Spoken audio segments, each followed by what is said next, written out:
Hello नमस्कार सभी को, गुड मॉर्निंग। और आप लोग हो जाइए तैयार। एडुकेयर एकेडमी के साथ आप लोगों को अभी पढ़ाया जाएगा हाइट एंड डिस्टेंस, जो त्रिकोणमिति का एक बहुत बड़ा चैप्टर है, हाइट एंड डिस्टेंस। और हाइट एंड डिस्टेंस में आज आप लोगों को बताया जाएगा ऊंचाई और दूरी क्या होता है, कैसे इसको निकालते हैं, कैसे इस पे हम लोग प्रश्न करते हैं।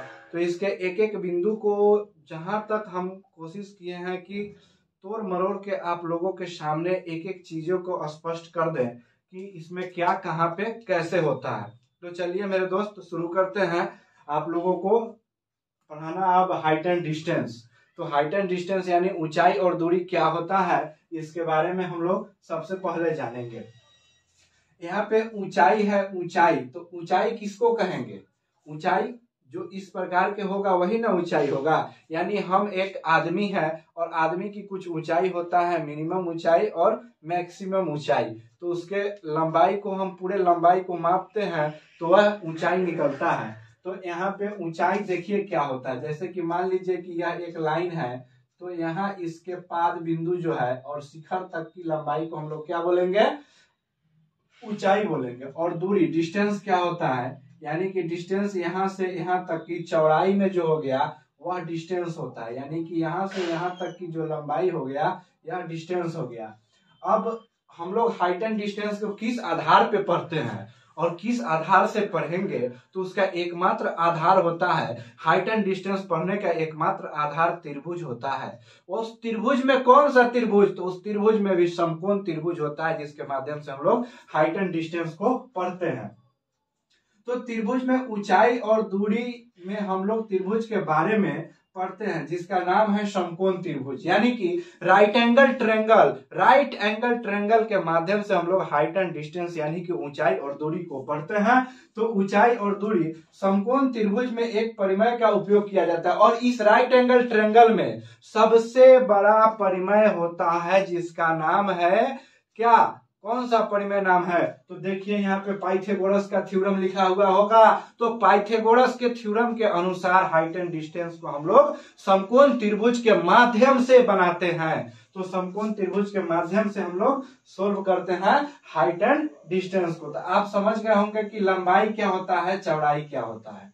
लंबाई यहाँ से पाद से लेकर के शिखर तक के ऊंचाई को हम लोग लंबाई बोलते हैं और इसके चौड़ाई को हम लोग क्या बोलते हैं? इसके चौड़ाई को हम लोग दूरी बोलते हैं। अब यहाँ पे त्रिभुज का एक प्रयोग होता है जिसका नाम है समकोण त्रिभुज। और समकोण त्रिभुज में ध्यान रखिए कि समकोण त्रिभुज जैसे कहेगा तो एक एंगल 90 डिग्री होगा, तो दूसरा एंगल अगर थीटा हो जाएगा तो तीसरा एंगल 90 माइनस थीटा हो जाएगा। तब ना इन तीनों कोणों का योग 180 डिग्री होगा। तो यहाँ से हम लोग समकोण त्रिभुज के बारे में समझ गए। और समकोण त्रिभुज में एक पाइथागोरस थ्योरम होता है, AC square equal to AB square plus BC square. यानी कि इस AC भुजा यानी कर्ण का मान निकालने के लिए लंब स्क्वायर प्लस आधार स्क्वायर जब करते हैं तो आधार स्क्वायर करते हैं तो यही ना आधार है, यही ना लंब है। इस दोनों के स्क्वायर करके जोड़ेंगे तो कर्ण के स्क्वायर के बराबर आएगा कि नहीं आएगा, बताइए आप लोग। चलिए उसके बाद हो गया AC square equal to AB square plus BC square, AC square equal to AB square plus BC square हो गया। अब ऊंचाई और दूरी में अंतर समझेंगे हम लोग कि ऊंचाई और दूरी में क्या अंतर है, क्या डिफरेंस है, कि हम समझेंगे कि ऊंचाई यही है, डिस्टेंस यही है।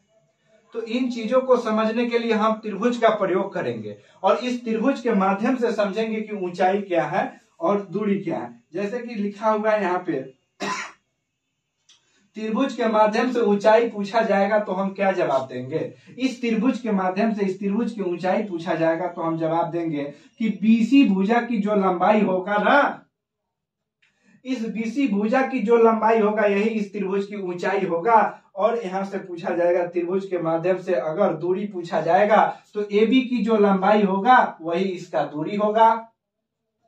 इसके बाद में त्रिभुज के माध्यम से लंबाई पूछा जाएगा, यानी कि लंबाई अगर किसी का भी पूछा जाएगा तो यह विकर्णता दूरी लंबाई होता है, मतलब यह दूरी जितना होगा वह लंबाई हो जाएगा। तो त्रिभुज के माध्यम से लंबाई पूछा जाएगा तो AC भुजा को लेंगे और BC। अब देखिए यहाँ पाद और शिखर समझना है कि पाद क्या है यानी ओरिजिन बिंदु क्या है, इस चीज को समझना बहुत जरूरी है। यहाँ पे जो पॉइंट होगा नीचे, यानी कि नीचे, उसको हम लोग पाद बिंदु बोलेंगे, और जो यहाँ पे पॉइंट होगा इसको हम लोग शिखर बिंदु बोलेंगे। पाद बिंदु यानी नीचे, पाद बिंदु यानी नीचे, और शिखर बिंदु कहेगा तो यानी ऊपर, शिखर, शून्य से शिखर। तो पाद का मतलब शून्य हो गया, और शून्य का मतलब नीचे वाला बिंदु को हम लोग पाद बिंदु बोलेंगे, और ऊपर वाला बिंदु को हम लोग शिखर बिंदु बोलेंगे। तो भुजा बीसी के शिखर बिंदु सी है, यानी कि इस भुजा का शिखर बिंदु कहेगा तो सी पॉइंट है, और पाद बिंदु कहेगा तो बी पॉइंट है। तो यहां से इतना स्पष्ट हो गया होगा आप लोगों को। अब मेनली समझेंगे हम लोग कि अवनमन कोण क्या होता है। अवनमन कोण के इंग्लिश होता है डिप्रेशन एंगल, डिप्रेशन।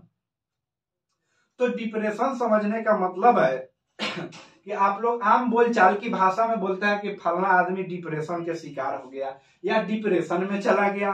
तो डिप्रेशन में जो जाएगा वो नीचे धंसेगा कि नहीं धंसेगा? जो डिप्रेशन में जाएगा वो जमीन के नीचे जाएगा। तो देखिए यहाँ अवनमन कोण वाला आदमी होता है ऊपर, जैसे कि एक चिड़िया उड़ रही है। मान लीजिए यह चिड़िया उड़ रही है, यह एक बाज पंछी है जो उड़ रही है, चिड़िया उड़ रही है। तो चिड़िया जब उड़ेगी इस प्रकार ऊपर की तरफ, तो ऊपर से ही किसी लंबे ऊंचाई के टावर को वह चिड़िया देखेगी।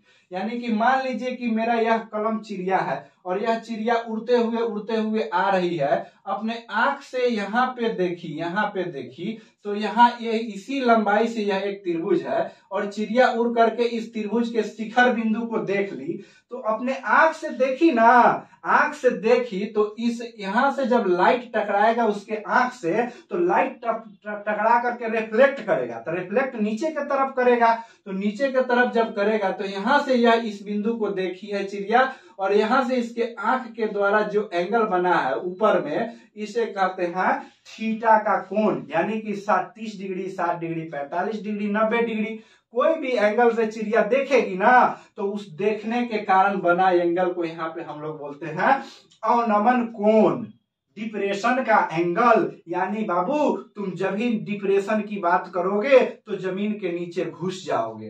तो यहाँ पे अवनमन कोण यानी कि डिप्रेशन एंगल बन गया, और इसी डिप्रेशन एंगल के साथ में यहाँ पे जब मुड़ा, झुकाव हुआ, तो झुकाव हुआ तो इसका कुछ वैल्यू होगा ना, तो उसी में दे देगा कि 45 डिग्री के अवनमन कोण से कोई चिड़िया किसी टावर के शिखर पॉइंट को देखती है, तो आप बताइए कि इसका दूरी, लंबाई, ऊंचाई, चौड़ाई क्या होगा। इसी प्रकार आपके प्रश्न रहेंगे। अब देखिए अवनमन कोण का मतलब होता है झुकाव। अवनमन कोण का मतलब होता है झुकाव। चिड़िया तो ऊपर की तरफ उड़ रही है, लेकिन चिड़िया उड़ने के साथ वो तब तक नीचे नहीं आएगी जब तक वह नीचे देखेगी नहीं। ये देखेगी तो वहां पे अवनमन कोण का निर्माण होगा, इसे अवनमन कोण हम लोग बोलेंगे।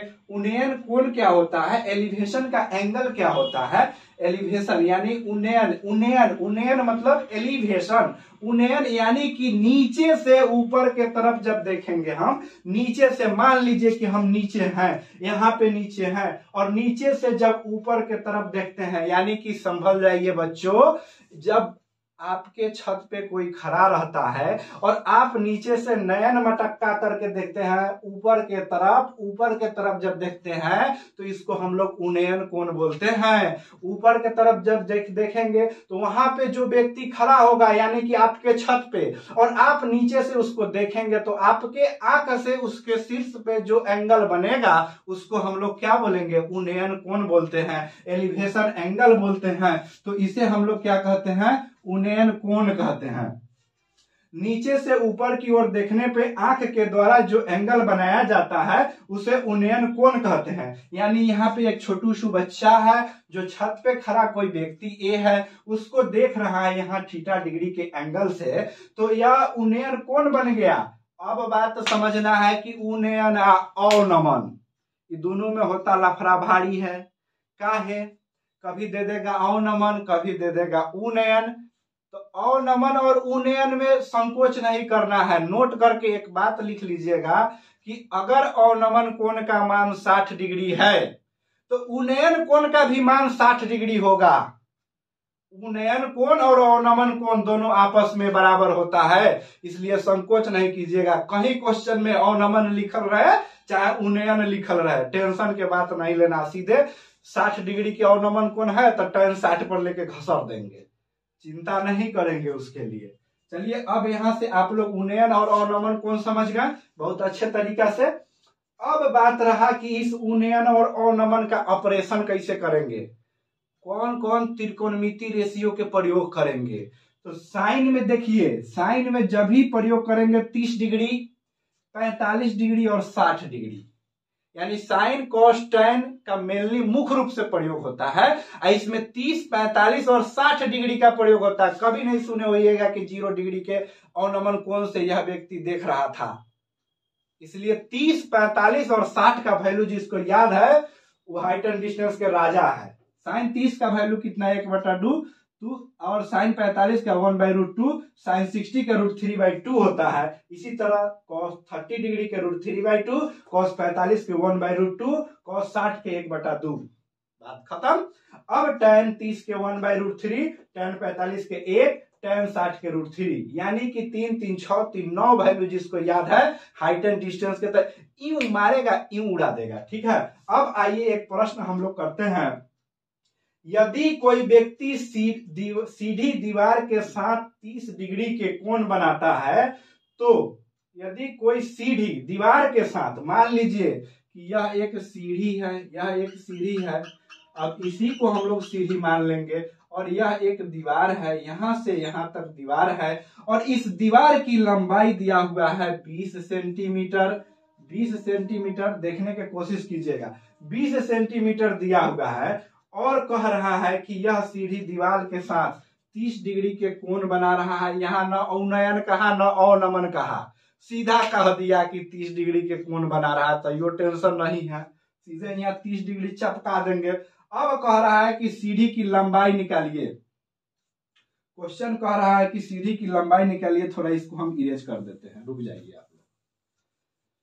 अब कह रहा है कि सीढ़ी की लंबाई निकालिए, जबकि ऊंचाई इसका 20 सेंटीमीटर है।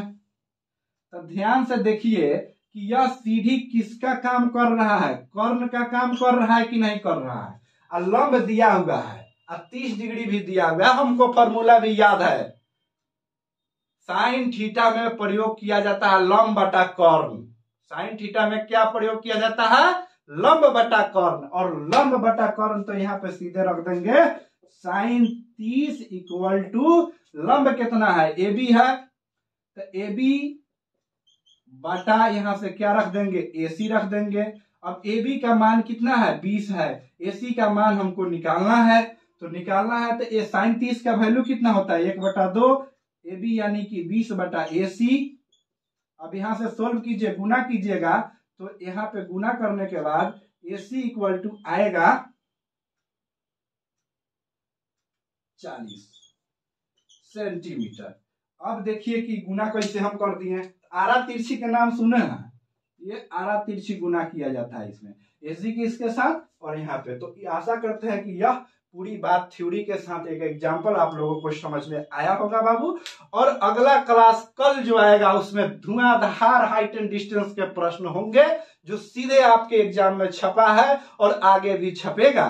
तो यह सभी बात अगर आप लोगों को अच्छा लगा है तो मेरे एडुकेयर एकेडमी 0.2 को शेयर एंड सब्सक्राइब, लाइक करना नहीं छोड़िएगा, क्योंकि आपके भरोसे बैठा है एडुकेयर एकेडमी कि आप आएंगे और इसको लाइक शेयर सब्सक्राइब करेंगे, और अच्छे अच्छे जो भी यहाँ से थ्योरी दी जा रही है उन सभी को आप लोग कॉपी पे लिख के एक बार वीडियो नहीं 4 बार देखिए, लेकिन अपने दिमाग में सेट कीजिए कि अवनमन क्या है, उन्नयन क्या है, हाइट एंड डिस्टेंस क्या है, और इसके माध्यम से एक एंगल का बहुत अच्छा कंसेप्ट दिया गया है, 5 फिंगर ट्रिक है, उसको याद कीजिए। तो चलिए भैया अब हम करते हैं इसको समाप्त और बोलते हैं भारत माता की जय, और इसी के साथ यह क्लास के अंत होगा। चलिए ठीक है।